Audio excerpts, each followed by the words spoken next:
Hi people, welcome back to my channel. I hope सब लोग मज़े में होंगे। तो आज का हमारा topic class 12 chapter 6 attitude and social cognition से ही है। पेज नंबर 112 एंड 113 का पार्ट में कवर करूँगी और ये पार्ट नंबर 13 है। तो लास्ट वीडियो में प्रोसेस ऑफ एटीट्यूड चेंज के बारे में मैंने बताया था, जहाँ पे कुछ मेजर कॉन्सेप्ट्स हैं, 3 मेजर कॉन्सेप्ट्स हैं जो इंपॉर्टेंट प्रोसेसेस हैं एटीट्यूड चेंजेस हैं। पहला कॉन्सेप्ट ऑफ बैलेंस था जो POX ट्राइंगल का था, फ्रिट्ज हेडर ने दिया था, वो हमने पढ़ा था विद एग्जांपल। एंड देन आते हैं सेकंड पे, which is concept of cognitive dissonance, जो कि लियोन फेस्टिंजर ने दिया है और ये एम्फोसाइज करता है कॉग्निटिव कंपोनेंट पर। कॉग्निटिव कंपोनेंट किसका? ऑफ कोर्स एटीट्यूड की बात हो रही है, तो एटीट्यूड के कॉग्निटिव कंपोनेंट पर ये एम्फोसाइज करता है। मतलब बेसिक आइडिया यही होगा कि कॉग्निटिव कंपोनेंट जो होते हैं एटीट्यूड के, वो कॉन्सोनेंट होने चाहिए। कॉन्सोनेंट मतलब ऑपोजिट ऑफ डिसोनेंट, एंड कॉन्सोनेंट का वैसे मीनिंग है they should be logically in line with each other, same उसमें सेम डायरेक्शन में फॉल करें और वो लॉजिकली एक दूसरे के साथ मेल खाएं थोड़ा, ठीक है।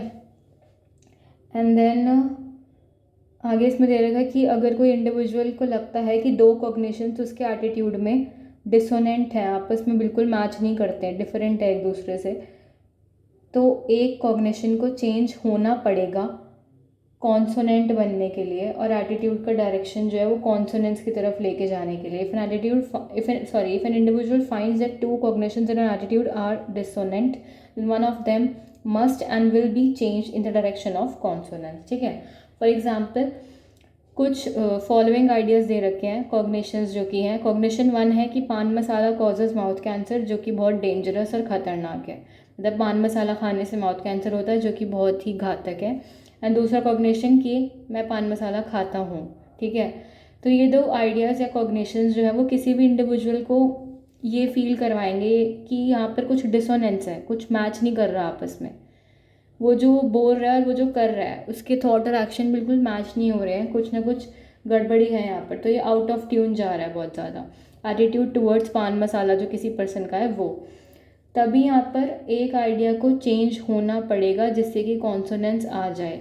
इस एग्जाम्पल में जो कि दे रखा है ऊपर, यही पान मसाला वाला, यहाँ पे हमें रिमूव करना है और रिड्यूस करना है अगर डिसोनेंस को, तो सेकंड कॉग्निशन ये होना चाहिए, सेकंड कॉग्निशन को ऐसे चेंज होना चाहिए कि आई विल स्टॉप ईटिंग पान मसाला।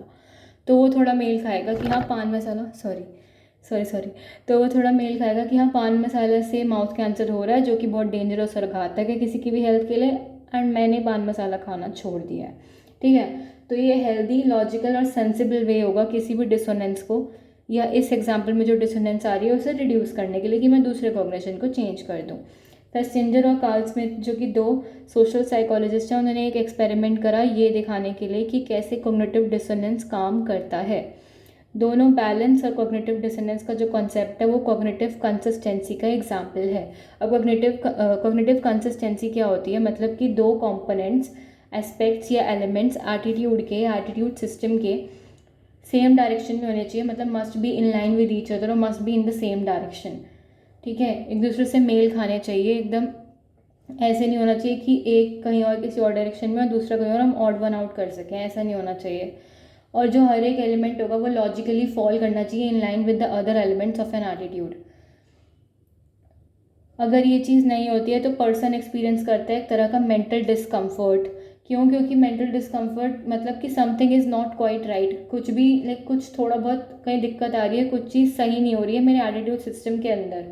और ऐसी स्टेट के अंदर ऐसा एस्पेक्ट ऑफ एटीट्यूड सिस्टम जो होता है जिसकी वजह से डिस्कम्फर्ट आ रहा है या डिसोनेंस क्रिएट हो रहा है, उसे चेंज होना पड़ता है in the direction of consonant ही था ना, हाँ, कॉन्सोनेंट या फिर डायरेक्शन ऑफ कंसिस्टेंसी के अंदर। क्योंकि हमारा कॉग्निटिव सिस्टम रिक्वायर करता है कि चीज़ें सही तरीके से लाइन में फॉल करें और हम जैसा सोच रहे हैं वैसा ही एक्शन करें। तो लॉजिकल कंसिस्टेंसी, हमारा कॉग्निटिव सिस्टम, हमारा थिंकिंग कैपेसिटी उसी तरफ जाती है कि लॉजिकल कंसिस्टेंसी होनी चाहिए, ठीक है। तीसरा टू स्टेप कंसेप्ट जो कि एस एम मॉसन ने दिया था, वो मैं अलग से समझाऊंगी जिससे कि तीनों के बीच में डिफरेंस भी पता लग जाए और तीनों अच्छे से समझ में भी आ जाए। और एक ये है टेलिंग अ लाइ फॉर $20 एक्सपेरिमेंट, ये भी मैं अगली वीडियो में बताऊंगी वरना ये वाली वीडियो बहुत बड़ी हो जाएगी। जितना मैंने बताया उसमें से कुछ भी समझ नहीं आया हो तो मुझसे पूछ लेना। And thank you so much. Time निकाल कर कीमती वीडियो देखने के लिए कीमती टाइम निकाल कर कीमती वीडियो देखने के लिए। और प्लीज़ यार सपोर्ट कर लिया करो ना थोड़ा, मतलब लाइक शेयर सब्सक्राइब कर देना, और किसी को भी कुछ भी समझ नहीं आए तो पूछ लेना। And thank you so much.